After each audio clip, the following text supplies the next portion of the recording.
வாழ்க வளமுடன். எல்லோரும் எப்படி இருக்கீங்க? நல்லா இருக்கீங்களா? எல்லோரும் மனநிறைவோடு சந்தோஷமாக இருக்கணும். நான் இப்போ நம்ம சாமி கும்பிட்றதை பற்றி நான் சொல்ல போகிறேன். ஆன்மீகத்தை பற்றி தான் பேச போகிறேன். முதல்ல நம்ம கோயிலுக்கு போனோம்னா இந்த மாதிரி நம்ம பிள்ளைங்க நல்லா இருக்கணும், நம்ம பிள்ளைங்க நல்லா படிக்கணும், மார்க் வாங்கணும், வீடு கட்டணும், அந்த மாதிரி தான் நம்ம எப்போவுமே நம்மளுக்கு தோணும். நம்ம பிள்ளைங்கள இப்போ முக்கால்வாசி தாய்மார்களுக்கு எப்படின்னா நம்ம யாரை பற்றியும் யோசிக்க மாட்டோம். புருஷன் பிள்ளைகளை பற்றி தான் யோசிப்போம்.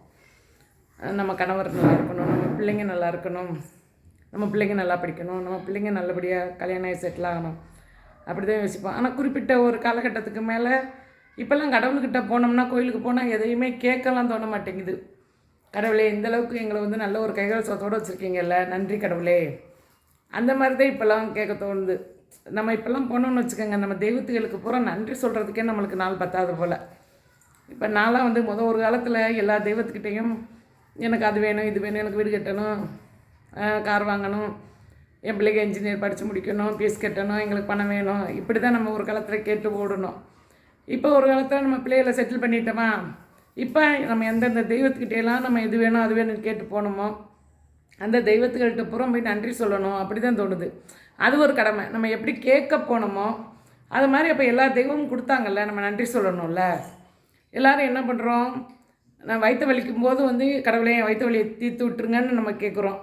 ஆனால் அந்த வயிற்று வலி தீர்ந்த உடனே யாராவது கடவுளே வயிற்று வலி தீர்ந்துருச்சு எனக்கு நன்றி கடவுளேன்னு யாராவது நன்றி சொல்கிறோமா? அது கிடையவே கிடையாது. நம்ம எப்போவுமே வலி வந்தாதே தெய்வத்தை தேடி ஓடுவோம். ஆனால் அந்த வலி முடிஞ்சிருச்சுன்னா தெய்வத்தை மறந்துடுவோம். ஆனால் அப்படி இருக்கக்கூடாதுல்ல.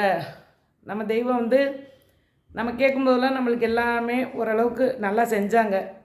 நான்லாம் சின்ன பிள்ளையிலேருந்து எதுனாலும் சரி கடவுளே கடவுளேன்னு கடவுள்கிட்டே ஓடுவேன்.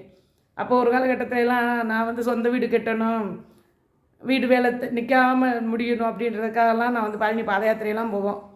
அந்த மாதிரி நம்ம முருகன்கிட்ட போய் கேட்டால் முருகன் நம்மளுக்கு கிடைக்கும், அந்த மாதிரிலாம். அதே மாதிரி ஐயப்பன், நம்ம சின்ன பிள்ளையிலேருந்து ஐயப்பா நல்ல பேரோடும் புகழோடு வாழ வைப்பார். எனக்கு அதை தான் தோணும், பொய்யின்றி மெய்யோடு நெய் கொண்டு போனால் ஐயனை நீ காணலாம்.